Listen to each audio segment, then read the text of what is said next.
as well. Our MERN stack project is essentially complete, and we're ready to deploy both the front end and back end code repositories. There's just a few setting changes that we need to make first, and we're going to start in the front end code base, and that is from lesson 12, at least our starter code. So let's just change to lesson 13 here in the package.json. And we can save that change, but we need to add one more dependency. And I know you think this is fairly late in the game to do that, but you'll see why we're doing this one. Let's type npm I, and then we need the @ symbol, and then fvilers / disable -react DevTools. And this dependency will do exactly what the name says. We're going to disable React DevTools for our deployment. Okay, now that we have added that, and I'll close the terminal, you can see we've got that new dependency right here. Now we're going to apply that in the index.js. So let's open up the source directory and go to the index.js file. I'll get rid of this extra line we have here between the imports. I'm going to add this extra import here. This is import, and then it is disable React DevTools, and you can see it comes from @fvilers / disable React DevTools. Once we have that, we can put it into place. It doesn't go inside of the render, it can actually go above. We'll type if process.env.node.env, and then we'll say equals with 3 equal signs production, so this only happens in production mode. Then we will disable React DevTools. So we just call that right there. And that's all we need to do to implement that. But this will disable React DevTools in our production mode when we have deployed our application. So now to go with that change, let's go to the app directory, and then we'll go to the store.js. And this is for Redux. And notice we have DevTools set to true here. Let's just change that to false inside of our store.js. And now this disables Redux DevTools. And finally, let's go inside the API directory to the API slice, and we need to change our base URL value. You can see we still have it set to localhost port 3500. Well, this is going to be HTTPS now, and we're going to host our application on render.com. And I can already just put in what the API address will be. So we're going to call it technotes-API, and then it will be at .onrender.com. And after that change, we are ready to deploy. The first step in deploying our code will be ensuring that it is on GitHub, and we need to do that with Git. So we're going to initialize a repository. If you already have a code repository, by the way, with Git and GitHub that you're doing with this project, you could skip this part, but I'm going to quickly show how I push the code to GitHub. So we'll have git init, and after we initialize a repository, I'm just going to add all of the code with git add and a period or dot. We've added all the code now, so let's commit this. So we'll say git commit and -m for message, and we'll just say ready to deploy. And after that, we need to have a repository on GitHub to push our code to. So let's go to GitHub, let's create a new repository, and we'll just call this repository TechNotes, and we'll scroll down and click Create Repository.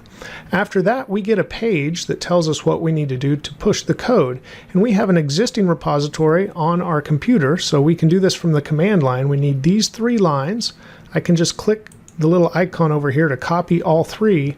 We can go back to VS Code now, and in VS Code, I'm going to expand this so we can see more of the terminal. And if I right click, it will paste all 3 in, and I'll just press enter, and we are pushing our code to GitHub, and it should now be there. So we can go back to GitHub, and I'll scroll up and I'll click on TechNotes, and here's our code. So it is now in my GitHub account. And then I can go to render.com, and that's where we're going to deploy our code. And now what I need to do is create an account if I don't have one. Now I already have, so I have a dashboard link here that's just ready to go. But you need to create a free account. It does not ask for any payment information, and that's one thing I like about this for students. You can just set up a free account without having to provide a credit card or anything like that. And after you do, you may have to confirm your email address. You may want to pause the video and do all of that to get your account set up, but then you should have access to a dashboard. So I click dashboard and I don't have anything deployed here yet. So now I have options, static sites and web services. We're going to do one of each today. Our React app is a static site. So I'm going to click new static site.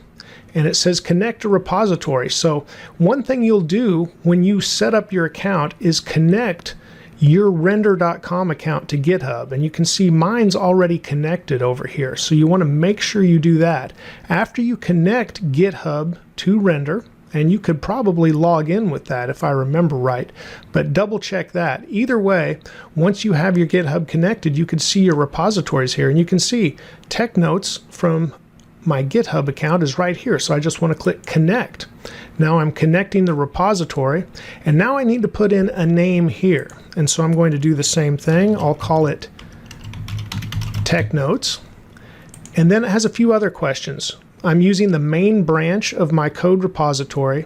Now here's where we need to put in the build command, and render.com defaults to yarn. If you use yarn, you're probably already set up, but since I'm using npm, there's a change or two we need to make here. So instead of yarn build, it's going to be npm run build, and that goes along with the scripts in our package JSON. And after that, it says the publish directory. Well, that is the build directory for a React app, I believe. So we can just leave that where it is. And we're pretty much ready to go. I'll scroll down and we click create static site. Now this will start to show us how it builds the site. And this takes just a little while. So once it gets going, it shows in progress here. And you can watch everything that's happening here on the server. And this will take a while. So what I'm going to do is go ahead and jump to the end, but you can set and watch the entire thing for your application if you want to. Okay, I'm back, and you can see it says your site is live, and it did take a few minutes compared to where we were.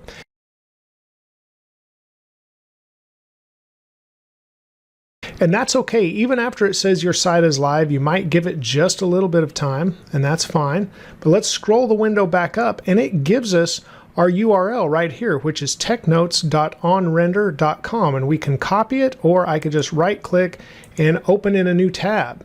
Once we do that, we've got our Dandy Repairs web page, and the whole app is not going to work, just the public pages will for now. We haven't even deployed the back end. So we can see this, we can go to the login, at least look at the page. So it is deployed, it's just not going to work yet. Now we need to make a few settings changes to the backend code and deploy it. Now I've got the backend code base open, and of course, I have the lesson 12 code once again, so let's just change this to lesson 13 and save that file. But now let's jump to our allowed origins. And if I remember right, that's in the config directory, and there we go, allowedorigins.js. We want to make some changes here. Now, if Dandy, our stakeholder, had a URL like the dandyrepairshop.com, of course, that's what we would use, and it would probably have the 3 W's and then not have the 3 W's as well. So we would want to provide both of those if it was available both ways. However, that's not what we have today. What we have was our tech notes, then .onrender.com. So we'll go ahead and remove the Dandy Repair Shop URL. And we can also remove localhost. We do not want anybody else to be able to access this application from the localhost dev environment on their computer. So we'll also save that. Now our allowed origins is really just one origin for this deployment. After that, let's look at the core's options. And this is a decision that needs to be made here. And do you want to leave the origin in, or essentially if it does not have an origin is what I should say, do you want to leave that in or not? Because that will leave it accessible to an application like Postman, something that's running from the desktop that does not have an origin URL. So you need to make that decision whether you want that in there or not. For today, for me, I'm just going to leave this in here, but you might want to remove it for deployment, especially if you were doing this for a customer.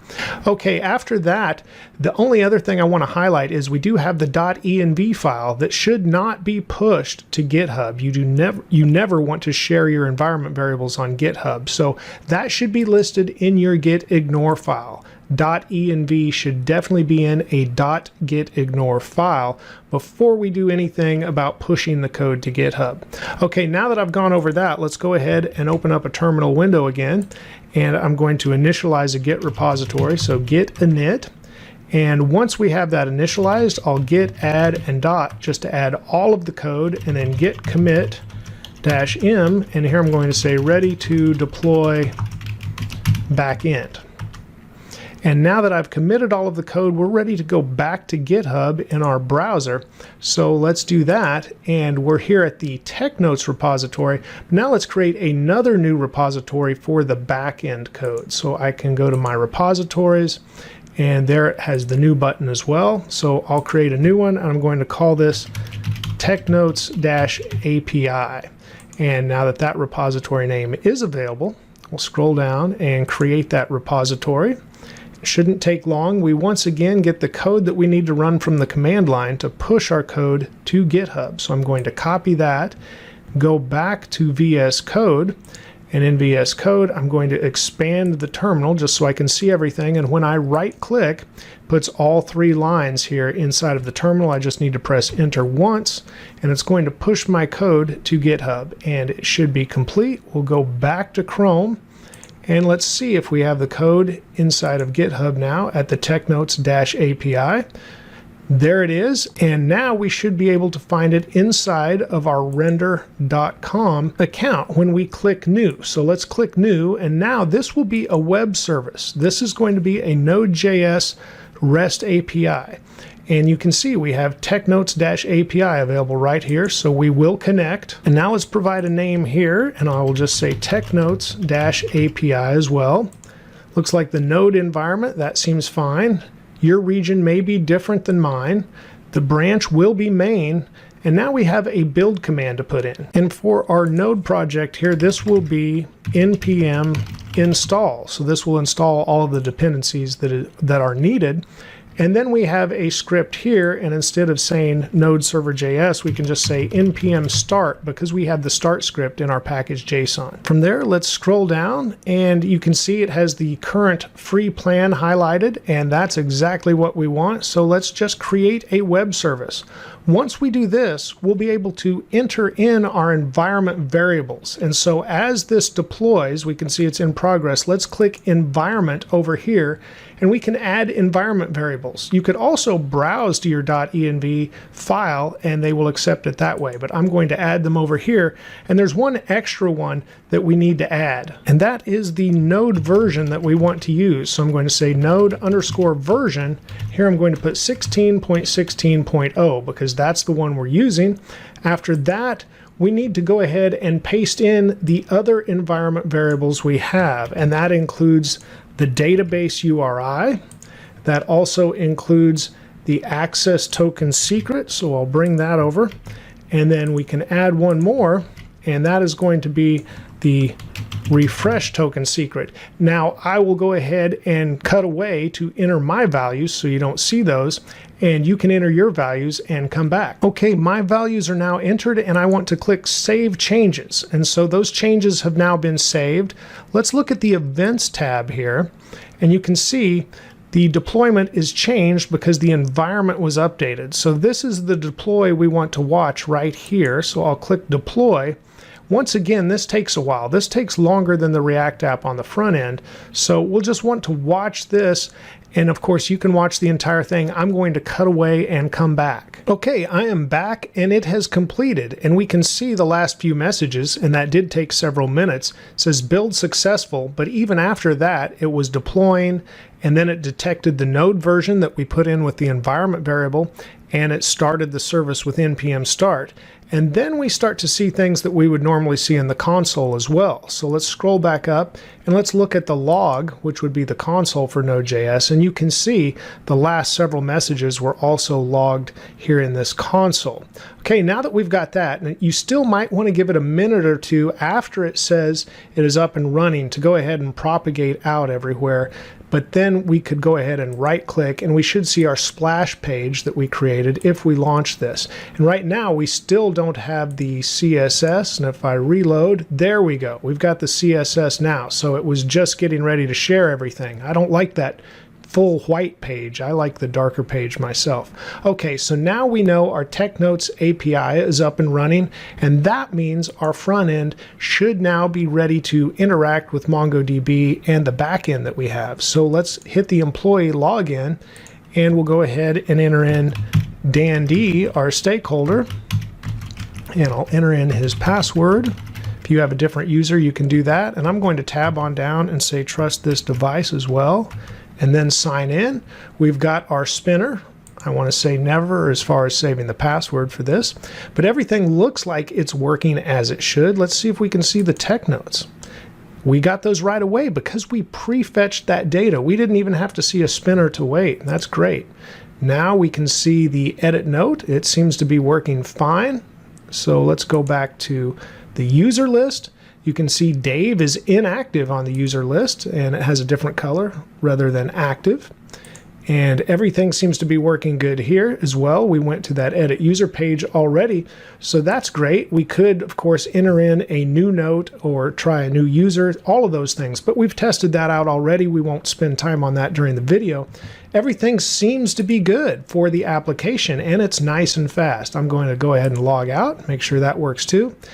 Everything is good here. And with the deployment in place, we can bring up our user stories. I'm keeping track of this back in the front-end code repository, by the way. And we have officially replaced the current sticky note system. And of course, we'd want to confirm that with our stakeholder. We did provide easy navigation, and we had display current user and assigned role. That was in place for a little while already. We had notes can be deleted by managers or admins, and that was definitely true. We saw the trash can there available for Dan D. Anyone can create a note, and we had confirmed that with the employee account Joe that we had created. Employees can only view and edit their assigned notes. That was true for Joe as well, but managers and admins can view, edit, delete, do everything they should with the notes, and that is also true. Only managers and admins can see the user settings, so we could check that off. Only managers and admins can create new users. We can check that off.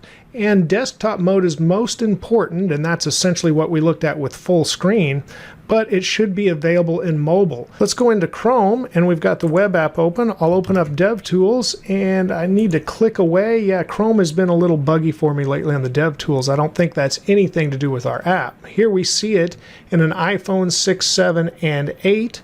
And now let's go ahead and look at maybe an iPad, if it fits in there. Yes, it looks great there too. Let's check maybe just an iPhone 6. And of course, the smallest would even be an SE. It looks like everything's fitting. Let's give one that's decent sized here. Let's get to 75% maybe. And then let's try the login. I'll log in as Mark, the manager. Sign in. We've got a little bit of a wait, and now we're logged in, and we can view the tech notes. And of course, we don't see as many columns on the smaller mobile screen. After that, we can view. Yes, we can edit the note. Let's go to users. The same here. Everything looks good. There's our test user. Yes, everything is working and looking good in mobile. I think success, so we can go back and check off our last item. You might have noticed that I'm getting some console log messages as we run the app, and of course when you deploy, you probably want to go through your code and remove all of those. I did not do that, and that's just because it's tutorial mode. I leave a lot of those things in there to help out viewers and students, but you probably would want to remove all of the console log statements and notes like that before you deploy your application as well. Hey, success, we have checked off all the user stories and our app is functioning for our stakeholder. That's great. Now, what happens usually after you deploy an app and you meet all of those expectations, or hopefully do, they will want additional features. Now, don't just say okay and do those. Of course, that's scope creep. That makes the project continue to go on, especially if you're a freelance developer. You've given your bid and you have met every expectation along the way. So you need to charge for those additional services. Don't sell yourself short. And a couple of things I could think of that might be wanted. One would be an archive for old tickets, so that ticket list did not continue to grow and grow, and you might want to be able to search that archive as well. They might eventually want this to tie into some financial or billing software where they could bill each ticket directly from this application. And then also they might want to save drafts of notes as they edit a note. Say their token expires, it's been a week and they forgot to log back in during that week.